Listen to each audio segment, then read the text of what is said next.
Pemirsa, Timnas Indonesia akan membalas kenangan pahit di kandang Bahrain, di mana kemenangan yang di depan mata sirna karena gol kontroversial di menit akhir. Pelatih Patrick Kluivert pun menargetkan menang dan meraih 3 poin di GBK besok. Lalu bagaimana peluangnya? Kita akan membahasnya bersama pengamat sepak bola Erwin Fitriansyah dan Garuda Indo Football Fans Nero Leo Adriani. Selamat malam Mas Erwin, selamat malam Mas Nero. Selamat malam. Oke, saya akan ke Mas Nero terlebih dahulu. Ya, Mas Nero, setelah kemarin kalah telak dari Australia 1-5 dari kacamata supporter nih, apa sih sebetulnya yang harus dibenahi pada saat melawan Bahrain nanti?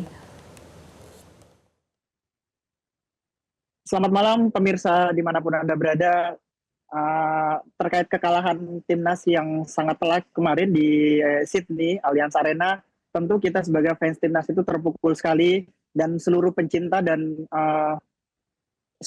sepak bola tentu merasakan hal yang sama berkaitan dengan ini.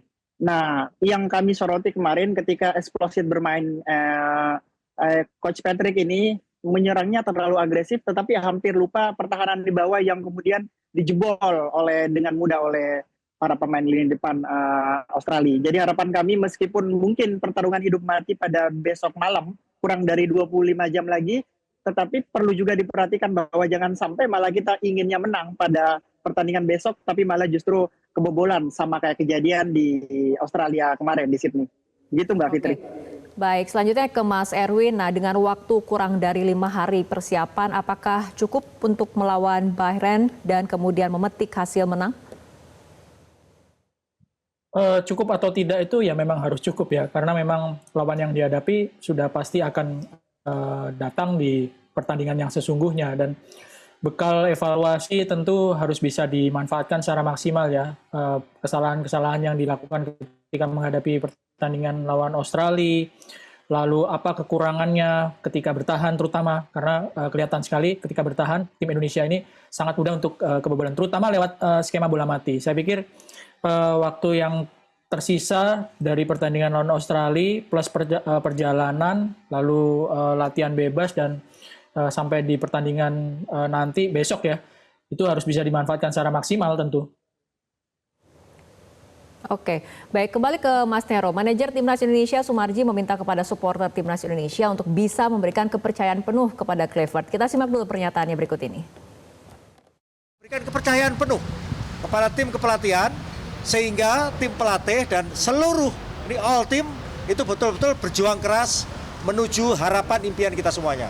Saya mohon kiranya masyarakat agar betul-betul percaya dulu supaya tim ini betul-betul mempersiapkan pertandingan yang tinggal beberapa hari ini betul-betul dengan baik. Sabar dulu. Semuanya pasti akan kelihatan hasilnya ketika masyarakat percaya dan tim bekerja dengan keras. Kita doakan saja hasilnya sesuai dengan apa yang jadi keinginan kita semua. Mas Nero, komentarnya bagaimana nih? Tentu buat Pak Marji sebagai manajer timnas, tentu kami menghargai apa yang menjadi harapan beliau. Kita beri kepercayaan penuh kepada kepelatihan khususnya Coach Patrick. Tetapi dengan range waktu yang cukup panjang juga setelah pertandingan sebelumnya yang sudah berbulan-bulan, kita juga sebagai fans timnas juga harus punya rasa yang menuntut bahwa kemudian tidak bisa dong kita hanya percaya saja. Kita juga harus nge-push bahwa PSSI, federasi dan tim Indonesia ini, timnas khususnya ofisial juga harus bisa bekerja lebih ekstra lagi sehingga tidak terjadi suatu tragedi sepak bola kejadian di Sydney kemarin. Hampir seluruh penonton Indonesia yang ada di stadion kemarin itu kecewa, bersedih dan menangis menyaksikan pertandingan Indonesia 5-1 yang dibantai. Nah, oleh karena itu kita percaya sama pelatih, tetapi pelatih harus membuktikan juga bahwa kemudian pelatih punya strategi yang luar biasa, apalagi dengan komposisi pemain kita yang sudah sangat luar biasa menurut kami, ini pemain top-top di Eropa. Bagaimana seorang pelatih dan ofisial bisa meramu sehingga tim ini bisa lebih solid, lebih fokus, dan bisa, kalaupun memang besok kita pertarungan hidup mati, tarung saja habis, babat habis, serang habis, tapi kemudian tetap dipertimbangkan, jangan sampai kita malah kebobolan banyak seperti kejadian di Sydney. Kita percaya kok sama Bapak, sama pelatih, tetapi rakyat Indonesia menginginkan kemenangan, rakyat Indonesia menginginkan pembuktian oleh kerja-kerja pelatih. Itu yang kami harapkan. Baik, Mas Erwin, mengenai Kluivert sendiri kan mengisyaratkan rotasi pemain. Nah, apakah ini bisa menjadi peluang Rizky Ridho hingga mungkin Emil Audero untuk masuk starting 11? Sangat mungkin ya, apalagi kalau dilihat di pertandingan lawan Australia kemarin kan Messi Silver sama Sandy Walsh cedera dan harus ditarik keluar. Sandy Walsh bahkan baru masuk nggak lama terus ditarik keluar karena cedera. Messi Silgers apakah bisa fit atau tidak menjelang pertandingan ini juga masih belum tahu kita.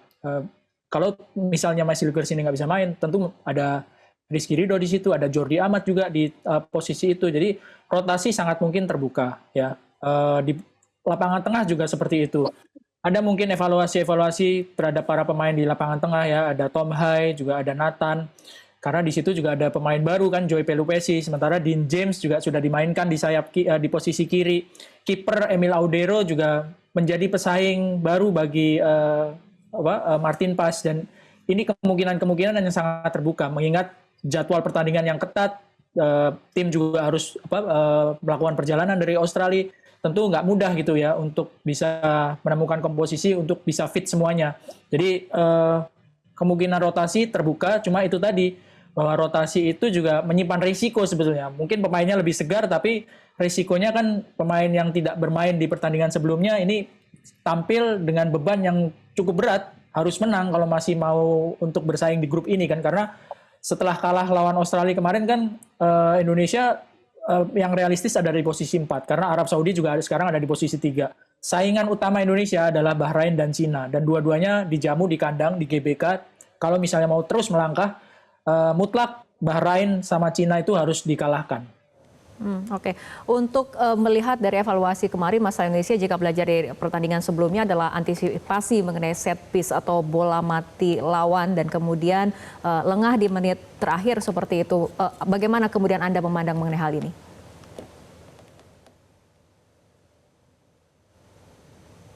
Mas Erwin? Terutama bola mati ya. Ya, terutama bola mati paling terkini adalah ketika menghadapi Australia. 3 gol dari Australia itu, gol pertama lewat penalti awalnya dari bola mati juga, dan 2 gol dari tendangan pojok. Itu membuktikan kelemahan koordinasi, kelemahan instruksi dari tim Indonesia, sampai tim Australia itu sampai 3 kali bisa menjebol gawang Indonesia melalui skema bola mati dari bola pojok pas tendangan pojok ya. Jadi harus benar-benar waspada karena kemarin Jepang waktu menghadapi Bahrain menang 2-0, tapi itu juga tidak mudah. Bahrain bermain di kandang Jepang, mereka bisa bertahan hanya kebobolan 2 dan itu terjadi di babak kedua. Itu kan membuktikan bahwa Bahrain itu juga improve setelah ditahan imbang Indonesia tahun lalu 2-2 di kandang sendiri. Sekarang mereka juga sangat improve dan mereka masih memiliki peluang yang sama besarnya dengan Indonesia untuk lolos. Jadi ini pertandingan yang berat meskipun main di GBK, tentu didukung oleh supporter Indonesia di GBK. Tapi nggak mudah bagi pemain, apalagi setelah kekalahan lawan Australia. Tentu faktor non-teknis, faktor psikologis bisa bangkit dari kekalahan besar itu juga yang harus dipertimbangkan ya, harus bisa cepat recovery juga kondisi mental dari pemain. Oke, mengenai kemudian supporter sendiri Mas Nero, ini kan kemudian besok Timnas akan bermain di kandang, artinya di hadapan puluhan ribu supporter Timnas Indonesia. Ekspektasinya seperti apa? Apalagi kemudian pertandingan melawan Bahrain ini menyimpan memori pahit ya, ketika kemudian bermain di Bahrain pada waktu itu, kemudian kita performanya seri 2-2 karena kemudian ada gol yang kontroversi sifatnya. Mas Nero. Kalau harapan kami dari supporter, bermain lepas saja, kemudian lebih ditingkatkan agresivitasnya, eksplosif lah, bermain lebih menyerang saja, karena memang tidak ada jalan lain, Mbak Fitri. Kalau besok kita kalah, maka kemudian hampir pasti sudah tidak ada harapan kita untuk bisa berada di posisi top 4 agar bisa mendapatkan tiket ke playoff. Oleh karena itu, pertandingan terakhir besok itu adalah pertandingan hidup mati kita untuk bisa melangkah ke depan. Nah, harapan kami pelatih silakan meramu sedemikian apik apa yang menjadi strategi dari pelatih Patrick, tetapi yang paling utama adalah bagaimana bisa memanfaatkan momentum yang ada. Turunkanlah pemain-pemain yang handal, tapi kerja sama tim juga harus dipastikan bisa solid. Jangan sampai kayak di Australia kemarin, mungkin karena memang mereka masih belum pernah bermain bersama secara solid di 11 orang itu, tetapi harapan kami dengan sisa waktu yang ada ini bisa dimanfaatkan sehingga bisa membuktikan besok ke Bahrain bahwa kita juga bisa menang di kandang kita, walaupun kita di tuan rumah Bahrain kita imbang 2-2, meskipun itu ada tragedi juga yang buat kami itu sesuatu yang serius. Jadi harapan kami mudah-mudahan besok Indonesia bisa menuntaskan pertandingan ini sehingga ada asa lagi untuk minimal satu pertandingan di depannya, itu di GBK melawan Cina. Kalau kemudian di Osaka melawan Jepang, agaknya kemungkinan kita berat untuk mendapatkan poin penuh. Itu harapan kami, Mbak Fitri. Baik, Mas Erwin, terakhir strategi apa kemudian yang memang harus diambil oleh pelatih agar kemudian bisa meraih 3 poin melawan Bahrain besok? Tentunya menyerang. Untuk mencetak gol tentu butuh menyerang, tapi kan juga harus diperhitungkan gitu ya. Karena kemarin waktu lawan Australia juga Indonesia menguasai permainan sampai 60%, tapi malah kebobolan 5 gol. Jadi kalau mau menyerang itu juga harus memikirkan bagaimana pertahanan supaya nggak gampang ditembus seperti ketika menghadapi Australia. Tapi kalau main menunggu bertahan itu juga serangan baliknya juga harus tajam, harus cepat, harus efektif. Jadi artinya dari pertandingan lawan Australia kelihatan bahwa lini belakang Indonesia dengan cara main pressing yang tinggi itu rawan kebobolan. Ya, kita nggak tahu apakah diulangi lagi ataukah dengan strategi lain. Tapi yang jelas lini pertahanan benar-benar mutlak harus diperbaiki supaya tidak kecolongan.